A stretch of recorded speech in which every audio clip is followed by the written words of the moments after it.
Emisor Podcasting.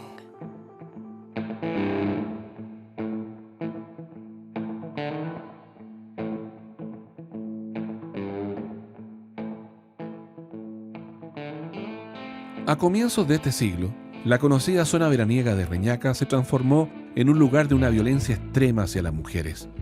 26 mujeres violadas en un año. La prensa lo puso en titulares como "El psicópata de Reñaca". No era el primero, ni sería el último. 10 años después volverían los titulares de un nuevo psicópata, en el mismo balneario, centro de las miradas. Esta es la reconstrucción de este caso, basado en hechos reales. Una serie de crímenes que marcaron la historia policial chilena. Emisor Studios presenta Crimen, segunda temporada, Paradero Desconocido.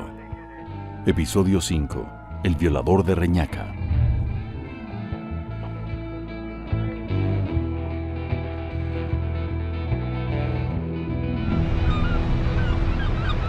Reñaca, por momentos, pareció Mar del Plata. Allí se concentraron los veraneantes argentinos, ávidos de buen clima, sol, mar limpio y con vida propia. Las relaciones entre la juventud chilena y argentina se condujeron en marcos de suma cordialidad, aunque las lolas trasandinas fueron un poco esquivas con los chilenos. Por lo que tú sabes, ¿cómo ha sido la relación de los jóvenes chilenos con las niñas argentinas? Me parece que no ha sido muy buena, porque los que han dicho en términos de los jóvenes que son muy quebrazos, quiere decir que son muy creídas, y parece que los argentinos que han venido se han juntado con las propias argentinas y no ha resultado nada para los chilenos, eso ¿Y creo. la relación de las niñas chilenas con los jóvenes argentinos? Sí, siempre ha sido buena, parece que a la argentina le gusta la mujer chilena. Reñaca es un lugar asociado a un concepto de marketing inmobiliario. Hace décadas que se vendió la idea de una especie de playa perdida de California en la costa de la región de Valparaíso. Eso es pasado para el área metropolitana de Valparaíso, que incluye Viña del Mar, Concón, Quilpué y Villa Alemana, con más de 1 millón de habitantes. Reñaca, que ha tenido la aspiración de ser comuna, ha quedado relegada a sector. La playa enorme y con permanente bandera roja para los bañistas ha visto de todo. Desde los primeros surfistas hasta los atrevidos bikinis, tangas, filos dentales que eran puestos en portada de diarios para dar la sensación de verano, de equipos de modelos regalando muestras de productos y parasoles para autos, teams de verano.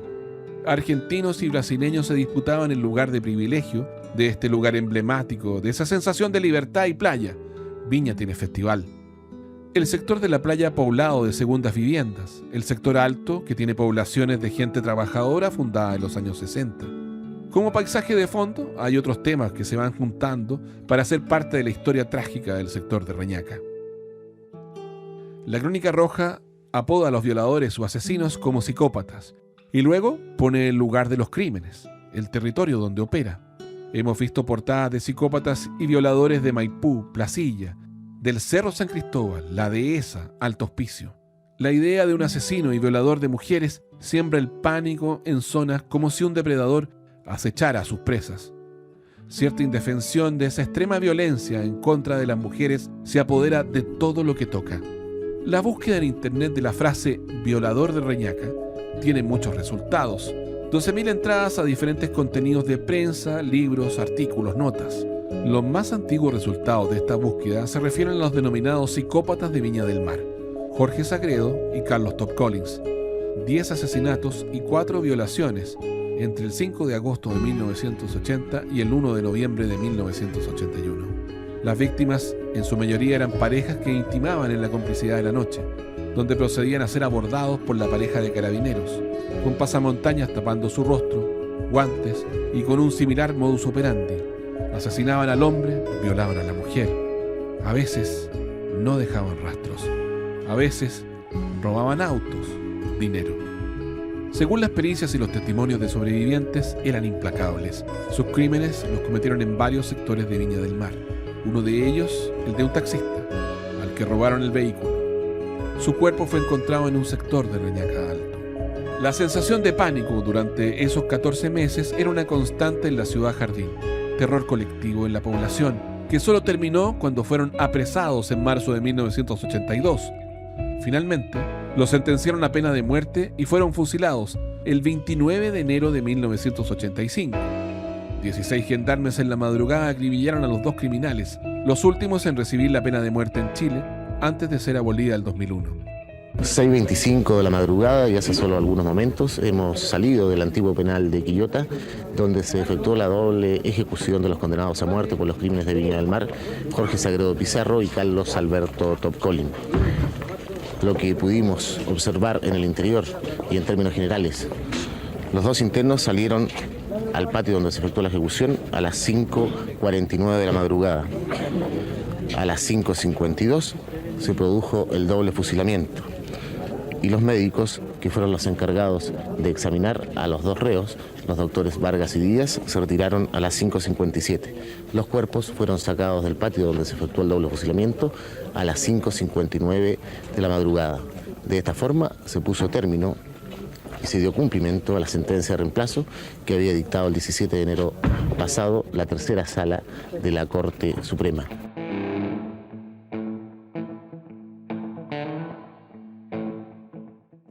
Luego, en las búsquedas de estas palabras, psicópata de Reñaca, nos llevan a la década del 2000. Entre enero del 2004 y enero del 2005, Sergio Enrique Espinosa Moncada violó a 26 mujeres en el sector de Reñaca. Por 21 de estos casos de violación, 14 de estos crímenes a menores de edad, fue encontrado culpable en diciembre del 2005 y sentenciado a 40 años de cárcel. Entre el 2004 y el 2005, se registraron 2.704 denuncias por violación en todo Chile, casi la totalidad a mujeres. En la región de Valparaíso, en ese periodo, se constataron cerca de 30 denuncias por violación. Espinosa Moncada violó a 26 mujeres en ese periodo. Eso fue aproximadamente como a las 6-7 de la mañana, donde el fiscal llega con la orden y ingresamos al domicilio y pudimos localizar en la última habitación del departamento, bajo la cama, a Sergio Espinosa Moncada. El hombre más buscado de Viña del Mar ya estaba detenido. El más reciente de los resultados de la búsqueda del psicópata de Reñaca es de junio del 2013. Rodrigo Gacitúa Escobar fue encontrado culpable de 3 delitos de robos con violación, 5 robos con intimidación y un abuso sexual a 10 mujeres entre junio del 2010 y mayo del 2012. La cifra de denuncias en la región en ese periodo era de 50 violaciones. Muchas de las víctimas de Gacitúa Escobar no persistieron en la denuncia por encontrarse con severas consecuencias del trauma, no estaban en condiciones anímicas de enfrentar el juicio, la exposición mediática. En sus violaciones, Gacitúa Escobar intimidaba a sus víctimas con un cuchillo carnicero en el cuello. El 20 de mayo de 2013 comenzó el juicio en el Tribunal Oral en lo Penal de Viña del Mar por los delitos que cometió el violador de Reñaca. Luego de 11 días, la justicia lo sentenció a presidio perpetuo calificado, 40 años en prisión sin beneficios.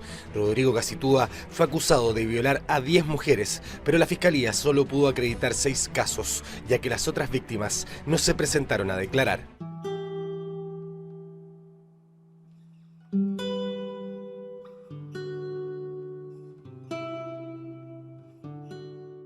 Sergio Espinosa Moncada es el violador con mayor cantidad de crímenes registrados, 26 denuncias en un año sin poder dar con su identidad. En un principio la policía no podía configurar un perfil de violador en serie, las piezas se fueron reuniendo de a poco. El miércoles 14 de enero del 2004 fue la primera violación denunciada. En julio del 2004 se registraron nuevas denuncias, se sumaban 8 violaciones. Todavía no se podía dar con la identidad, no se atribuían todas a un solo violador. En distintos sectores de los cerros de Viña del Mar se comprobaban distintos ataques. Los detectives buscaban algunos objetos, cadenas y relojes que el violador se llevaba de sus víctimas. Se iban confeccionando retratos hablados de muchos relatos. En septiembre del 2004 se detuvo a un sujeto que fue identificado por una de las víctimas, detenido por carabineros. Coincidió con un periodo en que cesaron las violaciones, parecían tener resuelto el caso. Pero los ataques volverían a mediados de diciembre. Fue el primer caso registrado en el sector de Reñaca Alto. La fiscalía asumía el error, pero ahora, cuando el caso se traslada a este sector de mayores ingresos y por lo tanto de especial interés para la prensa, se trataba de un bochorno y ahora había que cambiar el curso de la investigación. Se venía la temporada veraniega. El caso debía ser resuelto. Las noticias comenzaron a ligar la gran cantidad de denuncias por violación en sectores más modestos de los cerros. Antes de Navidad, se nombra a un nuevo fiscal a cargo, un joven abogado, Gonzalo Youssef. El 8 de enero del 2005, el violador atacó a 3 mujeres en el mismo día, incluso mientras los detectives estaban en el primer sitio del suceso. Se llamó un equipo especial de la Policía de Investigaciones a nivel nacional. El detective Fernando Ilavaca recuerda ese caso.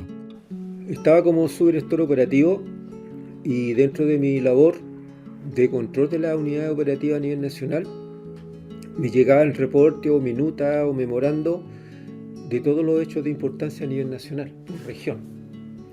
Entonces recibo una minuta del jefe regional de Valparaíso dándome cuenta de una violación en el sector de Reñaca y lo característico de que el autor no dejaba ningún rastro biológico, usaba preservativo y violaba a mujeres. Entonces le dije al jefe regional que me investigara casos similares con estas características. Y al otro día, o el mismo día en la noche, me llega una minuta diciéndome que en el mes habían 2 casos más. Entonces dije, ya, pero si hay 2 casos más, ve todo el año. Y habían casi 22 casos en el año. Mismas características, pero en 5 de ellos había un recuerdo de la víctima de un olor fuerte. La única evidencia difícil era el recuerdo de un olor fuerte, o sea, no era nada físico, sino que era un recuerdo. Entonces los detectives le preguntaban a la afectada si era un olor a sudor, no. Un olor a grasa, mecánico, por ejemplo, no. El 1 de febrero del 2005 hay novedades. Este es el testimonio del fiscal Youssef, que estaba tras los pasos del principal sospechoso, un teléfono que había robado a una de sus víctimas el 8 de enero. Ellos llegan al sector por una triangulación telefónica. O sea, dicen, mira, hay un teléfono robado a una de las víctimas que registra un llamado un día sábado, 28 de enero, en tal sector. Vamos a trabajar ese sector. Entonces están paseando por la calle y ven una casa. En esa casa hay un sujeto. Entre que se consigue la orden, el tipo huye por la parte trasera de su casa porque es un sector geográfico que ustedes deben haber visto que tiene ciertas complicaciones y de ahí huye hacia la quebrada. Entre los cerros de Viña del Mar, en una casa de madera que compartía con su pareja, Espinosa Moncada guardaba algunas pertenencias de sus víctimas, objetos que eran buscados por la policía. El detective Ilavaca recuerda el caso. Era subdirector nacional de la PDI el año 2005. Se hizo equipo de trabajo con el jefe de la prefectura, el jefe regional, y una de las víctimas le hurtaron un reloj pulsera. Se registra un sospechoso y andaba con el reloj pulsera que le habían hurtado a una de las víctimas. Y cuando se le toma declaración, se le pregunta en qué trabaja, y trabaja haciendo aseo a caballos del Sporting Club. Ese era el olor fuerte que tenía en su cuerpo. Y reconoció los 22 casos de violaciones. Espinosa Moncada estaba oculto en un departamento de una población cercana a Reñaca Alto, a corta distancia de los lugares en que cometió sus ataques durante un año. El olor, producto de su contacto con los caballos, reconocido por 5 de las víctimas como un olor peculiar. El ADN de cigarrillos encontrados en una de las escenas, los objetos encontrados en su domicilio y el reconocimiento de algunas de las víctimas dieron cuenta de que muchos casos no resueltos ahora tenían un culpable.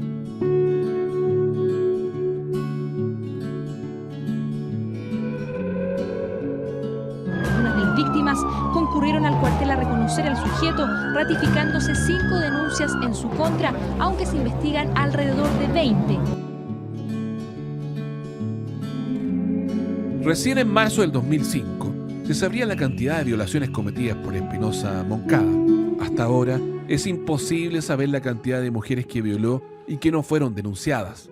21 fueron las aceptadas por el tribunal en su contra. La defensa presentó pruebas para acreditar perturbaciones en su comportamiento que fueron desestimadas por el tribunal. En prisión, a la espera de un juicio, en julio del 2005, cuando todo parecía resuelto, Espinosa Moncada escapó de la cárcel. Planificó una audaz fuga de la cárcel de Valparaíso. Saltó muros y cercas, cayendo por una quebrada de 10 metros. Se armó un operativo policial sin precedentes, pero incluso así, 2 semanas estuvo escondido. El 12 de agosto intentó asaltar a una mujer y fue atrapado, para ser devuelto a la cárcel de alta seguridad de Valparaíso. El juicio oral comenzó unas semanas después. Esta es la declaración de Espinosa Moncada. Hay momentos que de repente yo no puedo contra mí solo. Hay cosas que me las ganan a mí. Hay momentos que no puedo resistirme y hago cosas que no son correctas. Yo necesito que me ayuden, que no me dejen ahí nomás, que no me condenen, que me ayuden. Porque yo me conozco, yo sé que si ustedes no me ayudan, yo voy a matarme. Efectivamente intentó quitarse la vida 2 veces. El 28 de diciembre, el Tribunal Oral en lo Penal de Viña del Mar condenó a Espinosa Moncada a cadena perpetua efectiva, 40 años de cárcel, por su responsabilidad en 21 delitos. Los mismos que debe cumplir el otro psicópata de Reñaca, Rodrigo Gacitúa Escobar. 10 años después, el 4 de junio del 2013, fue sentenciado a presidio perpetuo sin beneficios carcelarios. El caso de Espinosa Moncada ha estado en los medios por razones diversas. En una entrevista exclusiva para Chilevisión, trata de explicar lo que siente sus incontenibles ataques y agresiones. Te dan ganas de hacer cosas. Ya. Si eso uno no puede uno. Es que no. ¿Sabes lo que pasa con las mujeres? Lo que me pasa a mí, cuando las veo, pues yo con los pechos. ¿Y cuando las veías ahí en la calle, por ejemplo, también te dan ganas de...? Eso, los pechos, siempre los pechos. ¿Te dan ganas de tocarlas? ¿De qué? De chuparle los pechos, ¿no? De chuparle los pechos. Y con eso estoy bien. Luego de esta entrevista se creó una suerte de personaje en redes. Su descripción ha servido para burlarse de su manera de hablar. Los comentarios en las redes sociales dan cuenta del desprecio a su clase social. Nada sobre ser uno de los agresores sexuales más brutales de la historia policial chilena. ¿Sabes lo que pasa con las mujeres? Lo que me pasa a mí, cuando las veo, yo con los pechos. Eso, ¿entiendes? ¿Y cuando las veías ahí en la calle, por ejemplo, también te dan ganas de...? Eso, pecho. ¿Te dan ganas de tocarlas? ¿De qué? De chuparle el pecho. ¿Sabes lo que pasa con las mujeres? Cuando las veo, de chuparle los pechos. De chuparle los pechos. Estoy bien. Los perfiladores en Criminalista describen a los violadores como sujetos que sienten placer en el sometimiento de sus víctimas. En ese acto sexual violento en contra de la voluntad, ejerce el abuso de poder, la agresión, el odio dirigido.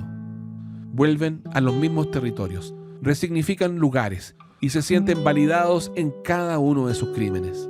Muchos de ellos aparecen ante la opinión pública o ante la justicia como primerizos, debido a que no se conocen todos sus crímenes anteriores. No todas las víctimas de violación denuncian los hechos. Es algo muy difícil sin una red de contención y con la desconfianza de una cultura que, de cierta forma, avala esa violencia contra la mujer. Pero también es importante las fallas del sistema que hacen las cosas más complejas. La Corporación Miles, dedicada a temas de libertad, de derechos sexuales y reproductivos de todas las personas, ha seguido de cerca temas de violencia sexual. Su directora, la abogada Javiera Canales, se refiere al tema.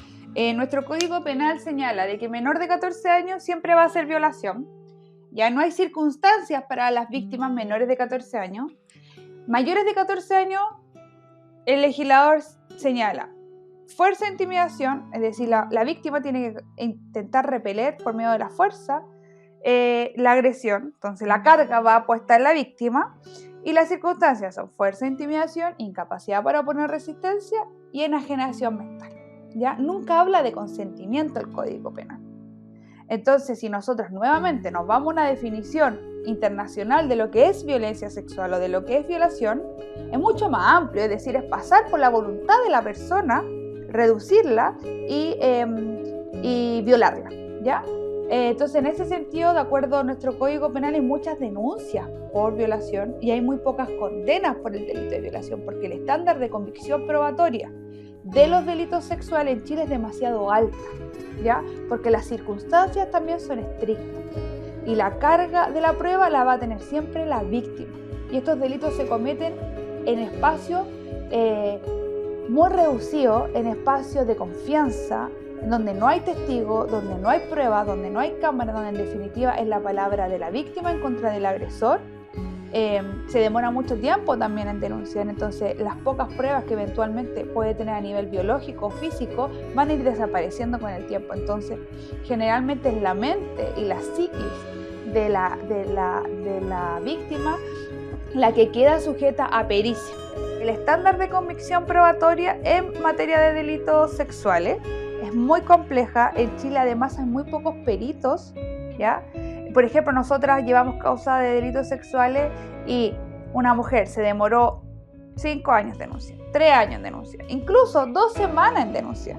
Y solicitamos un peritaje de daño al Centro de Atención a Víctimas de Agresiones Sexuales, que ya no está dando peritaje, pero en algún momento era el único lugar que estaba dando peritaje, y se demoraba 1 año y medio en dar 1 hora, y muchas veces la Fiscalía lo rechazaba porque no consideraba que el caso era tan bueno y porque tenían que guardar o resguardar las horas para casos más con mayor calidad o con mayor calidad de prueba. Una mujer que denunció en menos de 24 horas. Habían solo 5 peritos para toda la región metropolitana, lo que es escandaloso. Y también el servicio médico legal, misma situación, muy pocos peritos. Entonces, en definitiva, y ahora, por ejemplo, que se aprobó la imprescriptibilidad de los delitos sexuales en contra de menores y que se está poniendo la discusión en la imprescriptibilidad de los delitos de mayores de 18 años, es súper populista la medida. ¿Ya? Con eso no quiero decir que en Corporación Mila no estemos de acuerdo, pero es una medida súper populista porque no va al centro del problema contingente. O sea, ahora mujeres que denunciaron en un plazo breve no pueden obtener condena porque se demoran mucho en hacer un peritaje. ¿Qué va a pasar con aquellas mujeres o aquellas víctimas que denuncian después de 20 años? ¿Qué posibilidades reales con el sistema actual van a tener para poder obtener una condena? Cuando la visión se deja en que en definitiva la condena es lo que te va a reparar. La cárcel no es un espacio para reparar, no es un lugar donde las personas, los agresores sexuales o incluso los agresores de mujeres y de disidencias sexuales se reparen, o en definitiva ellos o ellas se vuelvan y problematicen lo que hicieron. No es un espacio idóneo para hacer eso. O sea, lo vimos en el caso de Ámbar, una persona que estaba condenada más de 20 años, salió a los 3 años y volvió a hacer lo mismo, ¿ya? No hay insumo ni tampoco hay un énfasis que en definitiva ese grupo de agresores o de criminales o de delincuentes puedan reinsertarse en la sociedad, porque en algún momento van a salir de la cárcel. Entonces deben entender que en definitiva el odio hacia las mujeres es un problema. O sea, no se trabaja la misoginia, etc. Los delitos sexuales se cometen en espacios reducidos, con personas de confianza y con personas que queremos. Las agresiones sexuales están dentro del hogar o dentro de círculos cercanos, ¿ya? Si bien existen hechos de delitos seriales, hay que sacar ese estereotipo que hay del agresor sexual, como este hombre adulto, sucio o como enfermo sádico, porque en definitiva los agresores sexuales que están habiendo hoy en Chile tienen cara como por ejemplo de Martín Pradena, un joven apuesto, con proyectos de vida, que uno dice, pero ¿cómo este cabro va a violar? Ese es el agresor sexual promedio en Chile. El amigo que violó a la amiga porque estaba curada y él creía que tenía el derecho de violarla o de pasar por encima de su voluntad aunque ella estuviera durmiendo, aunque ella estuviera diciendo que no. Ese es el tipo de delito sexual que tenemos en Chile, y en base a ese estereotipo no se trabaja. La cárcel no va a terminar con las violaciones ni las violaciones correctivas, ni la violación a las disidencias, no. La única forma es problematizar, porque en definitiva, cuando yo he ido a juicios de delitos sexuales, y nosotros siempre vamos como querellantes, te aseguro que en el 90% el hombre que está sentado en el estrado como presunto violador no sabe que cometió un delito, no lo problematiza, no entiende por qué está ahí. Y cuando él dice yo no hice nada malo, yo profundamente le creo que él cree que no hizo nada malo. Porque él no entiende por qué está ahí. Porque él cree que lo que hizo no es un delito. Porque él cree que lo que hizo no es merecedor de un reproche. Y es ahí donde tenemos que apuntar, porque esa persona, aunque reciba una condena, va a salir y va a seguir haciendo lo mismo porque no entiende que lo que hizo estuvo mal. Y eso lo podemos solamente reparar por medio de la educación sexual integral. No hay otra forma.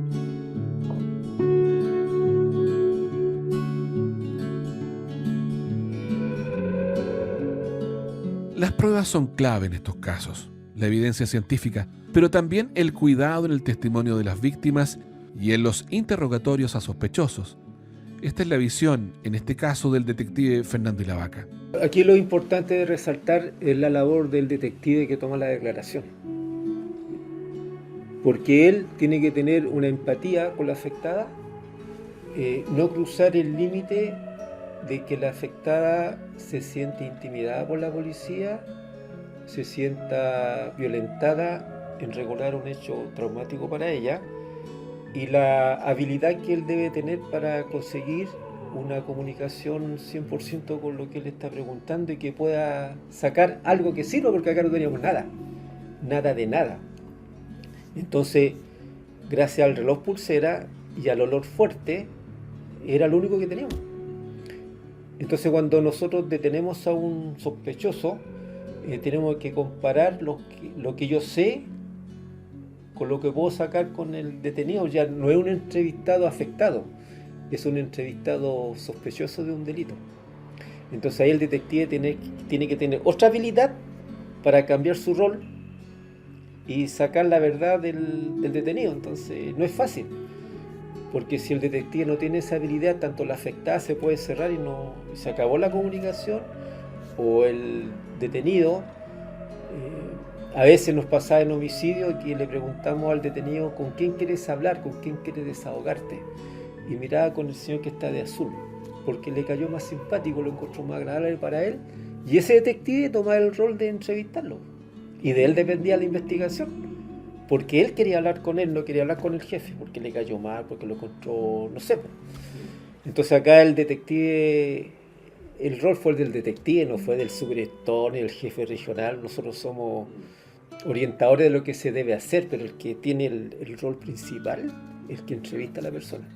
El violador de Reñaca fue el título de los diarios en un caso de diciembre del 2006. Un reo por robo con violencia, con beneficios carcelarios por buena conducta, violó y secuestró a una menor de edad. La prensa lo identificó como un imitador de Espinosa Moncada.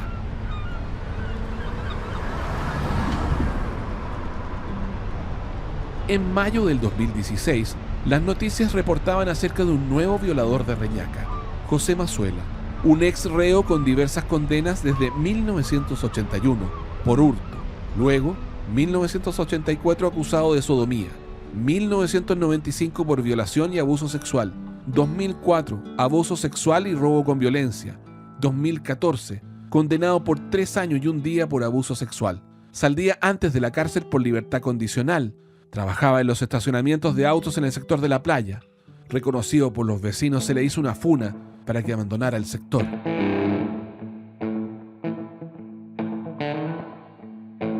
El 29 de abril del 2016 se dio la libertad a 800 presos desde la cárcel de Valparaíso. José Mazuela fue uno de los que recibió este beneficio. A su lado esa noche caminaba Hugo Bustamante, conocido como el asesino del tambor. Un tipo conocido en el AMPA porteña, pues apareció en mea culpa, dando su testimonio en un doble homicidio. Hugo Bustamante, un tiempo después, asesinaría a la menor de 16 años, Ámbar Cornejo, sepultando su cuerpo bajo el cemento.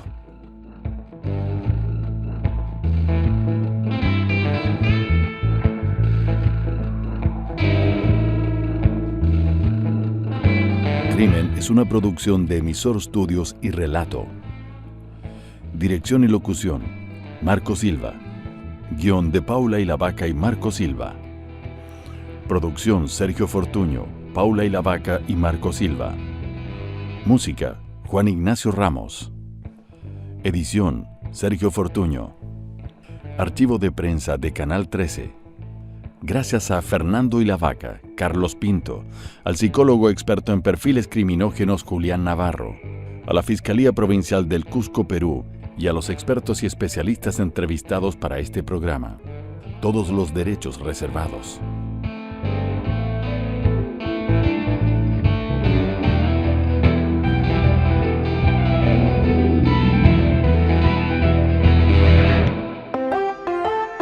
Emisor Podcasting.